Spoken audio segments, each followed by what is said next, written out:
Las estadísticas dicen que aproximadamente el 30% de los conductores españoles tienen algún tipo de miedo o de pesadilla o de fobia a la hora de conducir.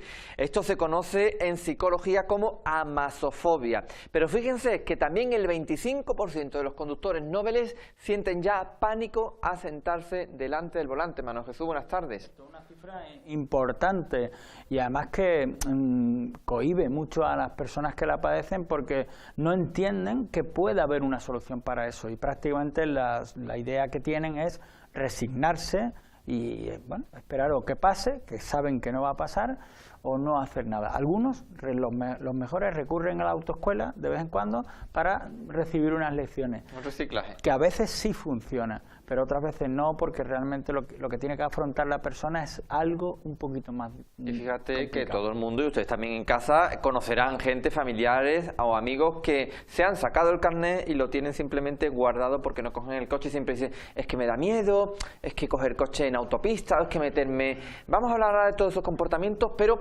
como nos interesa conocer la opinión de ustedes, si también tienen algún conocido que sufran de amasofobia o si conocen este término que más de uno van a poner una cara extraña, me ha puesto en mi cuello, en bandeja de plata, Manuel, por nuestras cámaras, han estado por ahí preguntando por la calle. Creo que es la persona que tiene astrofobia a una cosa cerrada, oscura o algo así. No. Eso no. Pues no tengo ni idea. Mi mujer, por ejemplo, le da miedo conducir. Pues algunos conocidos que después de varios años de haberse sacado el carnet y coger poco el coche, pues tienen miedo a coger el coche. Sí. Mi tía. Tiene carnet, pero no coge el coche. La ha cogido 2 veces en su vida. Sí, claro. Sí. Mi madre, por ejemplo, mi madre no conduce. Sacó el carnet y no conduce. Pues yo le diría que probará, que eso no pasa nada. Pues que volviese ahí a una autoescuela y dice práctica con un profesor que siempre perderá el miedo con una persona que vaya al cuidado con otros pedales y Que, hombre, que los miedos también se superan, aunque sea conducir, pero que se puede superar con la práctica y con personas que te ayuden. Porque lo coja, es que con la experiencia, ¿no? Poquito a poco, hay que quitar los miedos como sea. Los miedos y las fobias hay que quitarlas. Fíjense ustedes, Manuel, que le hemos dicho a todo el mundo que hemos encuestado si conocen la palabra amasofobia. Nadie ha dicho que supiera lo que es. Sin embargo, le hemos preguntado si conoce a alguien que tenga ese miedo, esa fobia a conducir. Todo el mundo ha dicho que conoce. Bueno, mi madre, como ha dicho un chico, es una cosa muy normal. Mucha gente, mi tía, decía la otra chica. Pero como decía la chica joven, es un miedo que también podemos superar. Cualquier miedo podemos afrontarlo, podemos superarlo. Como ha dicho esta chica joven, se supera con ayuda a veces, con una persona que sepa de qué es lo que estamos tratando. Estamos tratando de una fobia y es importante que la gente lo afronte. Y lo afronte bien porque si las fobias no se afrontan, ganan terreno. Yo siempre cuento que cuando alguien no afronta una fobia, la fobia se hace más grande y gana terreno en tu mundo y acaba afectando a más zonas. Probablemente alguien que tenga esa amaxofobia lo tenga reducido o restringido al mundo de la conducción, pero puede ser que aparezcan otros indicios de que tienen otro tipo de dificultades. Y fíjate, Manuel, que si hablamos de porcentaje estadística, en torno a un 30% según la fuente, es decir, 1 de cada 3 conductores en España tiene conductores o conductoras, más amplio en el caso de las mujeres, sí, y también en la edad, dependiendo del rango de edad, pero estamos hablando de una cifra muy altas. Muy importante, y además llamamos a amaxofobia, y ese es el porcentaje que hemos dado, al miedo a conducir. Pero también hay personas que tienen miedo y que conducen, que lo hacen y que lo hacen con este miedo, con lo cual no se les llamaría amaxofobia. Yo creo que es muy extendido y que deberíamos de afrontarlo con detenimiento, esta dificultad, porque luego no es difícil vencerlo. Un 25% de la gente, de los conductores que se acaban de sacar el carnet también la padecen. Sí. ¿Y cuáles son, digamos, las causas? ¿Por qué podemos tener ese miedo a sentarnos en el coche, a cogerlo, al volante, ponerte al volante? Mira, este miedo básicamente aparece cuando hay una diferencia entre lo que tengo que afrontar y la idea que yo tengo de los recursos que tengo para ello. Cualquier fobia nos dice: cuidado porque te puedes ver en una situación para la que no estás preparado. Por ejemplo, alguien puede conducir y dice, yo por autopista voy muy bien, pero lo malo es que aparcar. O lo malo es circular por una ciudad y tener miedo a meterme en un lío porque me metí por una dirección prohibida y tal. Ese es el origen fundamental. ¿Cuándo aparece? Pues puede aparecer cuando uno va a empezar a conducir, a tomar la decisión, que estoy seguro que muchas personas no lo hacen por ese miedo. Cuando ya lo están haciendo, cuando están aprendiendo las primeras lecciones del carnet, cuando empiezan a conducir y se ven solos, cuando ya no está ese profesor con esos pedales al lado, cuando alguien te acompaña y te está estresando, porque es, por ejemplo, un conductor más experto, tu marido, tu padre, tu esposa, y que te está diciendo que estás haciendo las cosas regular, eso afecta mucho.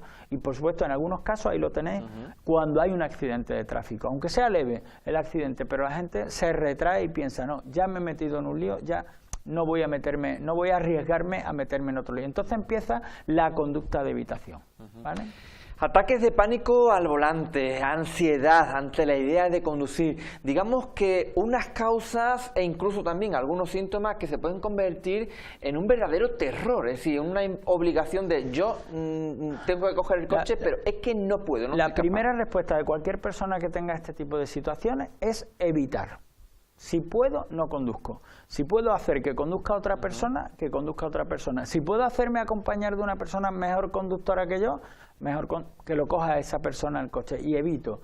Pero si no evito, vivo verdaderos terrores. Porque ¿y las consecuencias que puede tener en nosotros ese temor o esa fobia? Lo que estamos contando, la gente muchas veces abandona la conducción, deja de conducir, no lo coge el coche, se acostumbra a que tenga el carnet pero no conducen, y luego por otra parte se sienten distintos niveles de fobia. Algunos pueden conducir, pero hasta allá donde vean que son hábiles. Por ejemplo, uno conduce hasta donde cree que va a llegar bien y luego aparca el coche de cualquier manera, y hasta ahí llega. Y luego está la persona que si está acompañada de alguien que sabe que le puede sacar del atolladero, sí conduce. No, yo es que si voy con mi hermano que conduce, lo cojo, porque si sé que hay algún problema, él me va a sacar.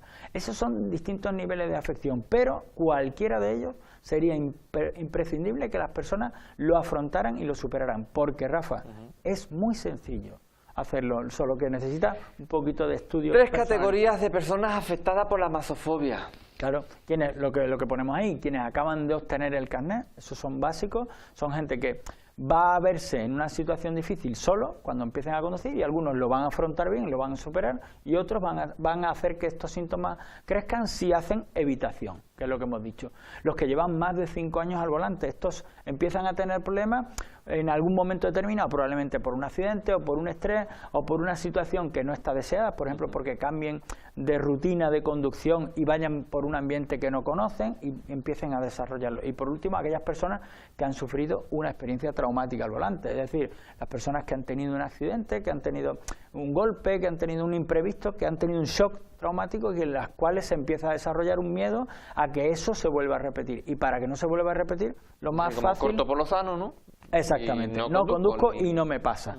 Pero claro, no me pasa, pero desarrollo esa fobia, y esa fobia se va a ir creciendo y ampliando a otros ámbitos de mi vida. La parte positiva, ¿se puede superar, hermano Jesús? Claro. ¿Cómo podemos hacer para superar la masofobia? Básico con cualquier problema. Cuando tenemos un problema, lo primero es tomar conciencia de que esto es un trastorno. Por eso es importante la labor de los medios de comunicación y esto que hacemos hoy, porque esto tiene solución. Esto es una fobia, y las fobias son fáciles de afrontar desde el punto de vista psicológico, ¿vale? Lo que habría que hacer a renglón seguido de tomar conciencia de que yo esto tengo, es consultar con un psicólogo, un especialista. Luego te puedes ir a la autoescuela, o puede haber un trabajo conjunto entre la autoescuela y el psicólogo, que muchas autoescuelas ya disponen de un servicio, de un psicólogo cerca de ellas. Porque verdaderamente no es solo aprender a conducir de nuevo, que hay mucha gente que toma lecciones para perder el miedo, sino que hay que afrontar también los miedos. Con lo cual, muchos que empiezan a conducir de nuevo van a desarrollarlo porque no han ido a la raíz del problema. Yo creo que esas son las 3 cosas básicas que alguien debería tener en cuenta para afrontar este tipo de fobias, ¿no? Que sea un miedo que se pueda superar no significa que tengamos que coger el coche alegremente. Siempre insistimos que la prudencia, la conducción, cuando nos ponemos delante del volante tenemos en potencia una máquina de matar, y siempre tenemos que ser muy serios. Además sucede algo, y es que cuando tú vuelves a intentarlo y te esfuerzas, probablemente hagas que aumente la fobia si no afrontas la forma de abordar el estrés que eso te produce, y entonces será más difícil que luego vuelvas a intentarlo. Te quedará tal mala sensación que no lo volverás a intentar. Mejor ir poquito a poco y hacerlo bien, por eso la presencia de un especialista. Pues esperemos que ustedes, si tienen algún tipo de pánico o miedo al volante, sigan estas instrucciones, estos consejos que nos daba nuestro psicólogo Manuel Jesús Padilla, que le tenemos que dar una vez más las gracias por haber estado con nosotros, Manuel. Y que no hace falta, porque esto es un placer estar aquí con vosotros. Disfruta, ¿no? Echar aquí el ratito en la tele y la tablet. Sí. Te tratamos bien, ¿verdad? Muy bien, muy bien. Bueno, nos vemos la semana que viene, el próximo jueves. A todos ustedes decirles que ahora nos vamos a seguir volviendo tras la publicidad.